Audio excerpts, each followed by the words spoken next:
What's up, everybody? Irish Ronin here with my top 10 games from the Learn You a Game Jam Pixel Edition. The theme of this jam was You Are the Monster. People took that a lot of different ways. It was pretty cool. I participated in this jam as well. That's my game you're looking at right there, where you play as a definitely not a Pokemon, for very legal reasons, who's had enough, and so you are just wreaking havoc on the other monsters and their slave drivers. I mean trainers. Anyway, my game's not going to be on the list because it's my list. But before we jump into the list, let me tell you what I'm looking for in a game jam game. Number one, it's got to be fun. If this game's not fun, what's the point? Number two, creativity. Let's see some cool new stuff. Number three, easy to learn, hard to master. I've got to play like 50 games. If I can't at least understand the basics pretty quickly, I'm out. And number four, polish. Polish is basically completion to me. A cool mechanic is one thing, but a fully realized game with nice little touches here and there is a whole other ballgame. All right, let's get into it.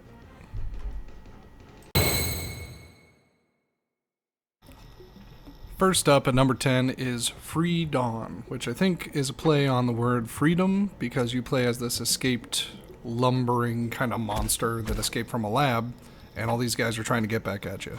Now, this game's by Ahmed Khalid. Ahmed didn't specifically say that this is Man Bear Pig, but in my mind, it's definitely Man Bear Pig. So you, as Man Bear Pig, are fighting this army of enemies, and they are super serial guys, to say the very least. There's melee enemies, enemies that launch bombs, enemies that have guns, and you are just basically at all times trying to strafe and stay away from these guys. Simple gameplay, but simple is good. It was easy to figure out how to move, how to dodge, all that kind of good stuff. Nice diversity of enemies, is how you say that word.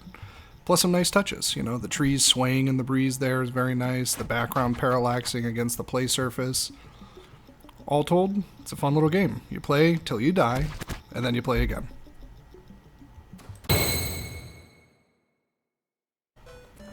Number 9 on the list is a game called Dungeon Defense by VortexB.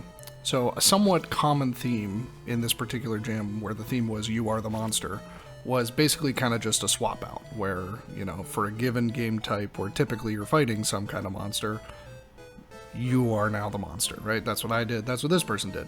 The idea here is that you are the monsters in a dungeon crawler, and there are these adventurers that are coming after you. So you have to, as the enchantress, let's say, you need to spawn monsters to kill the adventurers, and then pick up their gold, and you can hoard it in these little chests that scattered kind of around the levels. And with that money, you can then spawn more monsters, right? And there's a really cool effect when you are depositing your funds, basically, as you gather gold, the gold piles up around the edges of the screens, and then when you go and put it in the chest, it kind of slowly eases back down. I just really like that touch. I thought it was very cool. The music in this game was very slightly maddening. Dear Lord.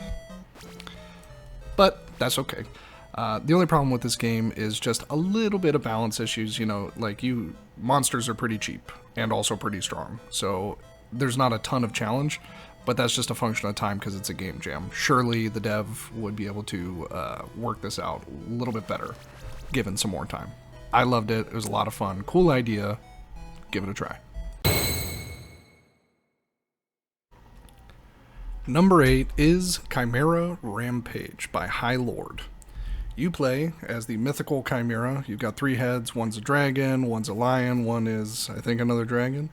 And the really cool part about this game is that it's well written. Each of the heads has its own personality. My personal favorite was Hyacinth, which was the pinkish looking dragon kind of one. And it's super aloof and just says like the most condescending stuff to the other characters, really apathetic, and, you know, how terribly uncouth, it says at some point to one of the other heads as they're bickering. So, writing, very solid. Gameplay, also solid. It's fun. Each of the characters has its own unique attacks. They have unique recharge times. Some do area damage. Some do very specific damage. it's pretty cool. I think it's a lot to learn very quickly, but it's a game jam, right? So we don't have time to necessarily build out a bunch of levels that would step by step instruct you through all these little nitty gritty details. There is a tutorial page, though, that's well done, and so that was certainly helpful, though I did have to go back and review it a few times. All told, well made, very deep game for being a game jam game. I liked it.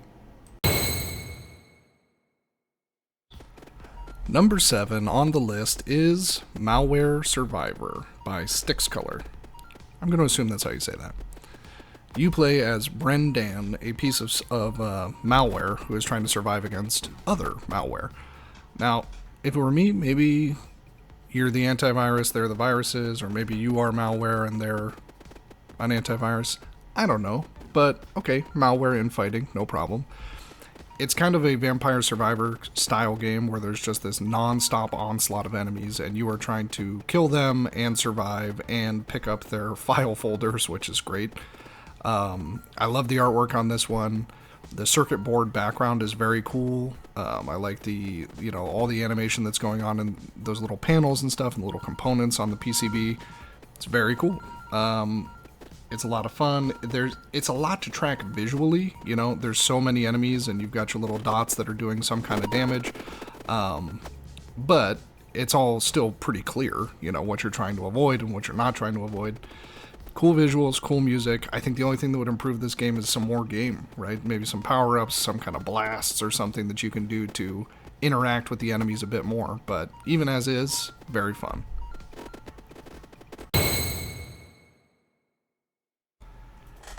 Taking the number 6 spot is a game called Parkour Squid by Queble, which I know how to pronounce correctly because of their YouTube page. Anyway, it's a top-down game about a squid floating around space, eating stuff. It's lovely to look at. The space background is great. It's a little tough to see the player sometimes, but that kind of fits with what's going on. Clearly, you are the enemy of these spacefarers, and, little camouflage doesn't hurt. I really like kind of the little touches, like in order to bring one of your enemies that you've ensnared in your tentacles to eat it, you have to use the mouth to physically bring it to your mouth. I think I said mouth twice there. One of them was supposed to be the word mouse, but we'll just let that slide. The mechanic of bringing the food to your mouth is just very cool. I also like the kind of organic looking health bar and ink bar off to the side. It's just a little bit of a different way to do it instead of just a rectangle that gets longer or shorter. Nice touch. All told, it's fun to play. Give it a go. Numero 5 is To Them You Are the Horror by MoonBirdle. You are, in this game, stalking and destroying robots in a lab. Why, you might ask? What did these robots do to you? Don't ask stupid questions, okay? There are some very satisfying attacks where when you hit the robot, they just explode across the room. Super fun. Where did that giant green fist come from? What did I tell you about asking stupid questions? Have fun. This game is just fun. It's a cool play on kind of the standard stealth, element, stealth gameplay style. And it's very unforgiving. Just very little room for error. And I kind of like that, right? Because it's not unforgiving in an unfair way. It's clearly you messed up. And it's very clear what you should do next time to not mess up. Okay, so as long as you're giving me the chance to learn, and it's not just super frustrating, I'm totally on board with the pretty high difficulty ceiling. Like I said, very satisfying attacks. The enemies go flying across the room with some just high-speed destruction. Barely missing out on the top 3 is Never Mess with Git. The game is a platformer where you're a sentient program or something, or maybe you are Git. Hard to say. But while the dev is away, which we know from a voiceover to start the game, you are trying to fix the game. And so for that reason alone, this one makes the list, because super creative premise and an excellent way to explain a feature that so many games have, which is gaining new abilities, right? So instead of just like picking up some random object and now you can jump, right? This is saying, oh, that part of the game was broken. You've now gotten to that part of the game and you fixed it. Great. So you have this new ability. Same goes for graphics, for sound. Like, the game just keeps literally getting better as you play it, while maintaining fun throughout, which is pretty cool. So for my money, this was the most creative game in this jam. Narratively, took that unique path to explain how you get your upgrades. Plus, the gameplay feels good. It's tight controls. The guy's a little bit floaty, particularly when it's in slow-mo mode. But, you know, who doesn't like a floaty platformer from time to time? The voiceover is funny, but I think there's tremendous room for expansion, not just in this particular game, but this as a concept. The idea of the game itself being improved as you play by the player is very, very cool.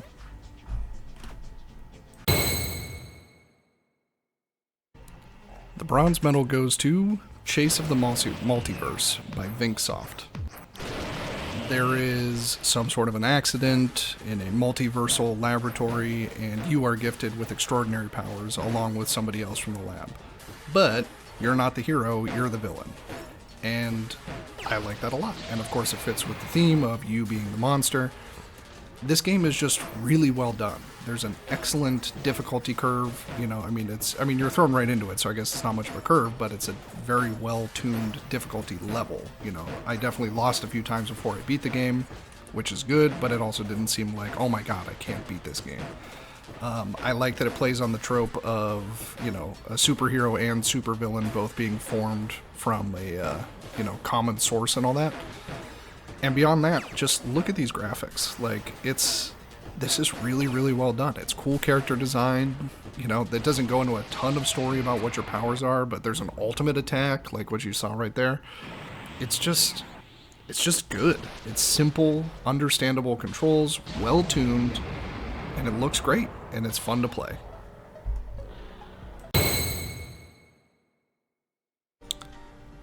The silver medal for this jam goes to Splatterflies by Jorandp. This, honestly, it could have been number one.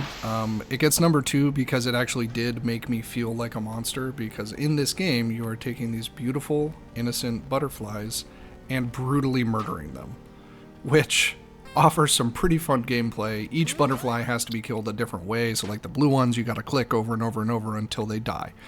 The green ones you gotta shake the bejesus out of until they die. The yellow ones you just throw right into the oven, and so on and so on. Why are we killing these butterflies? Glad you asked. You are taking over a shop from a spider, so you gotta go out there and catch them, then right click and you scroll down to the bottom section of the game where you are in the kitchen, I suppose. I mean, there's an oven and we're filling orders. And that's it. You're filling the orders before time runs out. You know, there's a time management component. There's two separate game modes, basically. And it's just a lot of fun. It's pretty easy to learn. There are slight issues with some hitbox kind of questions. You know, it's a little bit difficult to know exactly where to click those butterflies. But that also kind of adds to just kind of the frantic pace at times as you get further and further into the game.